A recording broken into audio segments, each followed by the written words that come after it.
गांव का एक शांत चौराहा। वीरू चाय बना रहा है। ताऊजी एक बेंच पर बैठे हैं। चेहरा थोड़ा उदास है।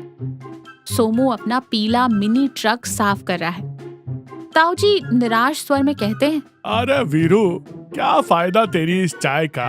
उम्र के इस पड़ाव पर आ गए, लेकिन आज तक असली रत्नागिरी अल्फोंसो आम चखने को नहीं मिला।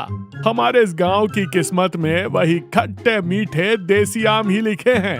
वीरू चाय देते हुए बड़ी बड़ी हाँकते हुए कहता है, अरे ताऊजी, आप भी कैसी बातें करते हैं। इस वीरू के होते हुए आप आम के लिए तरसेंगे। आप हुक्म करो, मैं पूरा आम का बाग उठा लाऊं।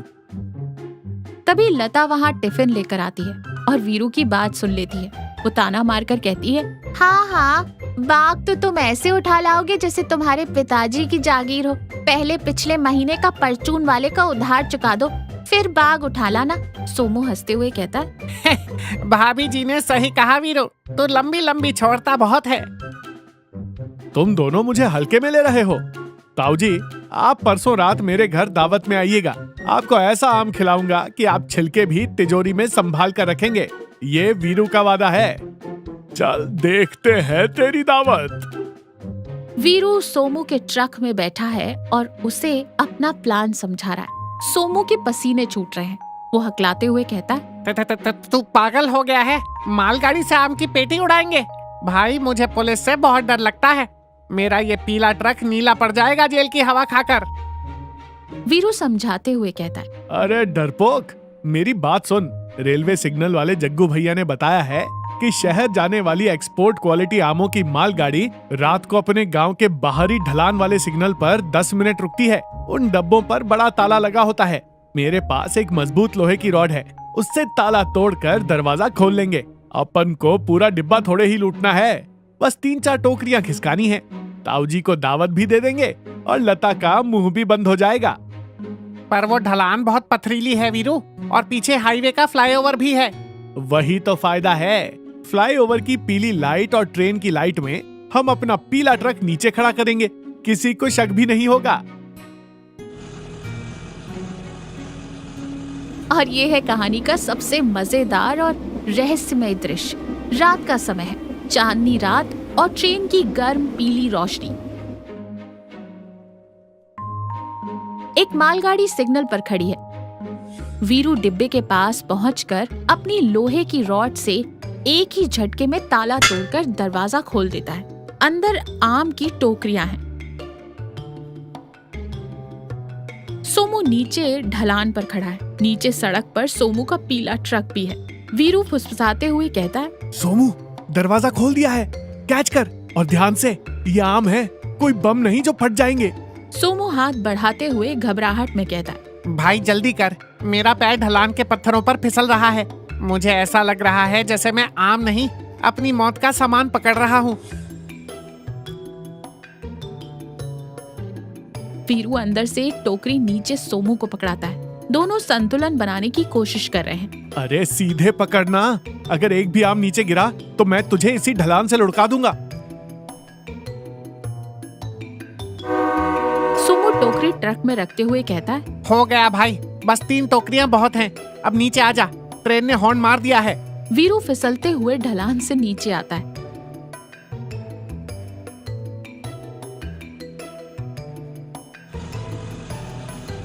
दोनों हड़बड़ी में ट्रक में बैठते हैं और वहां से फरार हो जाते हैं। वीरू का घर। आंगन में डाइनिंग टेबल जैसी एक बड़ी मेज और कुर्सियां लगी हैं। ताऊजी, सोमू और 3-4 पड़ोसी कुर्सी पर ठाट से बैठे हैं। सामने टेबल पर आम रस और कटे हुए रसीले अल्फोंसो आम रखे हैं। सब मजे से खा रहे हैं। लता खुश होकर परोस रही है। ताऊजी उंगलियां चाटते हुए कहते, वाह वीरू, मान गया तुझे।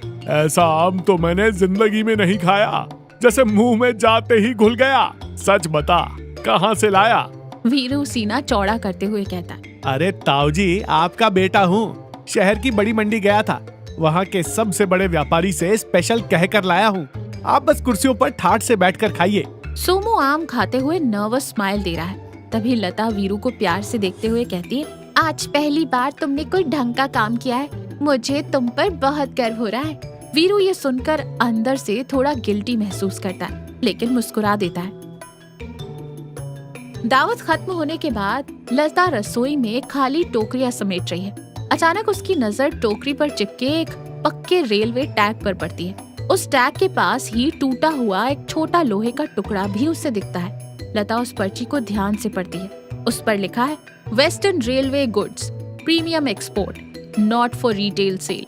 लता के चेहरे के भाव बदल जाते हैं। उसे वीरू और सोमू की पिछली रात की मीटिंग और वीरू का घर में लोहे की रॉड ढूंढना याद आता है। वो समझ जाती है कि वीरू ने मंडी से आम नहीं खरीदे बल्कि ताला तोड़कर चोरी की है।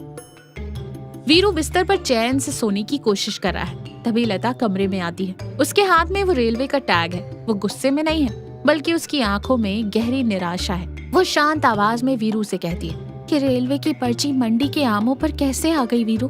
ताला तोड़ के लाए हो क्या? वीरू हड़बड़ा कर उठ बैठता है। उसकी चोरी पकड़ी गई है। वो हकलाते हुए कहता है वो लता, मैं बस ताऊजी की इच्छा पूरी करना चाहता था और मैंने थोड़े ही लूटे हैं। मालगाड़ी का ताला तोड़कर बस 3 टोकरी ही तो ली थी। लता नम आंखों से कहती है और उसके बदले तुमने क्या गवा दिया? तुम्हें पता है तुमने मेरे घर की बरकत गवा दी वीरू। अरे तुम इतना क्यों सोच रही हो? ताऊजी कितने खुश थे। उनकी दुआएं मिलेंगी हमें। लता पास बैठते हुए समझाती है दुआएं? चोरी के अन्न से कभी दुआएं नहीं मिलती वीरू, सिर्फ दोष लगता है। तुम सोचते हो तुमने ताऊजी को दावत दी, तुमने एक बुजुर्ग इंसान को धोखे से चोरी का पाप खिला दिया। कल को जब उन्हें पता चलेगा तो उनके दिल पर क्या बीतेगी? वीरू एकदम सुन्न रह जाता है। उसे अपनी गलती का एहसास होने लगता है। लता रोते हुए कहती है हम गरीब हैं वीरू, सूखी रोटी खाते हैं लेकिन रात को सुकून से नींद तो आती है। आज तुमने उस सुकून का सौदा कर लिया। मुझे तुम्हारी इस झूठी शान से नफरत हो रही है। लता मुंह फेर कर लेट जाती है। वीरू के चेहरे पर गहरा गिल्ट है। अब उसे नींद नहीं आ रही। वीरू और सोमू शहर के रेलवे स्टेशन के पर्सनल दफ्तर के बाहर खड़े। वीरू के हाथ में एक लिफाफा है। सोमू घबराते हुए कहता है तू पक्का सोच ले वीरू, हमने ताला भी तोड़ा है। अगर बाबू ने पुलिस बुला ली तो? वीरू दृढ़ता से कहता है रात भर सोया नहीं हूँ सोमू। लता सही कह रही थी। चोरी का आम पेट में मीठा लग सकता है लेकिन आत्मा को खट्टा कर देता है। मुझे अपने घर का सुकून वापस चाहिए। दोनों दफ्तर के अंदर जाते हैं। कुर्सी पर एक क्लर्क बैठा है। वीरू लिफाफा टेबल पर रखता है और विनम्रता से कहता है बाबूजी, परसों रात आपके आउटर सिग्नल से एक्सपोर्ट वाले आम के डब्बे का ताला टूट गया था और 3 टोकरियां कम हो गई थी। ये उस माल और उस ताले का पूरा पैसा है। क्लर्क हैरानी से कहता है पैसे?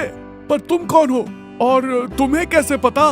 वीरू हाथ जोड़कर एक हल्की मुस्कान के साथ कहता है समझ लीजिए कि एक आदमी ने गलती से पाप खरीद लिया था। अब वो अपना सुकून वापस खरीदने आया है। आप इसे रेलवे के खाते में रिकवरी में डाल दीजिएगा। वीरू वहाँ से मुड़कर बाहर आ जाता है। क्लर्क हैरानी से लेकिन पैसे गिनने लगता है। शाम का समय। वीरू घर वापस लौटता है। लता आंगन में डाइनिंग टेबल के पास बैठकर सब्जी काट रही है। वीरू आकर उसके पास खड़ा हो जाता है। वो जो मैंने नया स्कूटर लेने के लिए गुल्लक में पैसे जोड़े थे ना, आज वो रेलवे ऑफिस में जमा कराया। आम का पूरा पैसा दे दिया मैंने।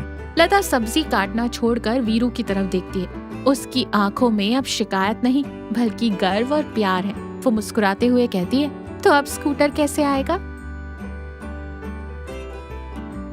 स्कूटर 2 साल बाद आ जाएगा लता, लेकिन जो नींद मुझे आज रात आने वाली है ना, वो दुनिया के किसी स्कूटर या किसी रत्नागिरी आम से बहुत ज्यादा मीठी होगी। लता प्यार से वीरू को एक कप चाय देती है। दोनों एक दूसरे को देखकर मुस्कुराते हैं। तो देखा, शॉर्टकट और बेईमानी की सफलता पल भर की खुशी दे सकती है, लेकिन सच्ची शांति और गर्व हमेशा ईमानदारी और अपनी गलतियों को सुधारने में ही मिलता है। कड़े परिश्रम की सूखी रोटी चोरी की दावत से 1000 गुना बेहतर है।